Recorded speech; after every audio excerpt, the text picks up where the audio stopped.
મહાશિવરાત્રિ. તો મિત્રો, ચાલો આજે આપણે જોઈએ મહાશિવરાત્રિ કેમ ઉજવવામાં આવે છે. મહાશિવરાત્રિ એ હિન્દુ ધર્મનો અત્યંત પવિત્ર તહેવાર છે. શિવરાત્રિ કેમ ઉજવવામાં આવે છે તેના પાછળ ઘણી પૌરાણિક કથાઓ અને આધ્યાત્મિક કારણો રહેલા છે. મુખ્ય કારણ અહીં આપેલા છે.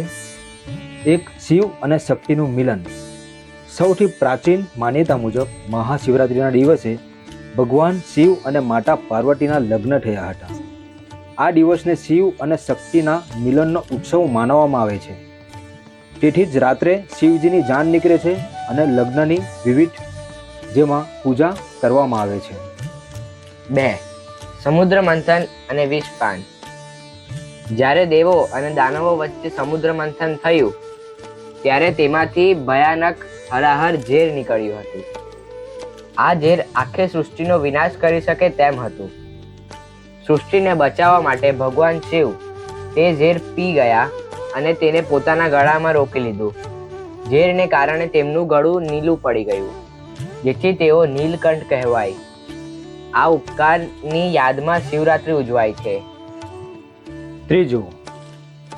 શિવનું પ્રગટીકરણ. પુરાણ અનુસાર આ દિવસે ભગવાન શિવ સૌ પ્રથમવાર જ્યોતિર્લિંગ સ્વરૂપે પ્રગટ થયા હતા.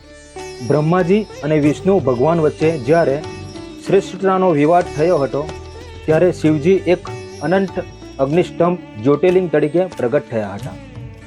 આધ્યાત્મિક મહત્વ તરીકે જણાવીએ છીએ. વૈજ્ઞાનિક અને આધ્યાત્મિક દ્રષ્ટિએ જોઈએ તો આ દિવસે પૃથ્વીના ઉત્તર ગોળાર્ધમાં ગ્રહોની સ્થિતિ એવી હોય છે કે મનુષ્યના શરીરમાં ઉર્જા કુદરતી રીતે ઉપરની તરફ ગતિ કરે છે. તેથી જ આખી રાત જાગરણ કરીને કરોડરજ્જુ સીધી રાખીને બેસવાનું, ધ્યાન ધરવાનું મહત્વ જણાવવામાં આવે છે. મહાશિવરાત્રિ કેવી રીતે ઉજવાય છે? ભક્તો આખો દિવસ ઉપવાસ રાખે છે. શિવલિંગ પર જળ અભિષેક, દૂધ અને બિલ્લીપત્ર ચડાવવામાં આવે છે. ઓમ નમઃ શિવાય મંત્રનો જાપ કરવામાં આવે છે. રાત્રિના 4 પ્રહરની વિશેષ પૂજા અને જાગરણ કરવામાં આવે છે. તો મિત્રો, આવો આપણે પણ આ મહાશિવરાત્રિના પર્વની ઉજવણી કરીએ અને આધ્યાત્મિક પ્રગતિ કરીએ.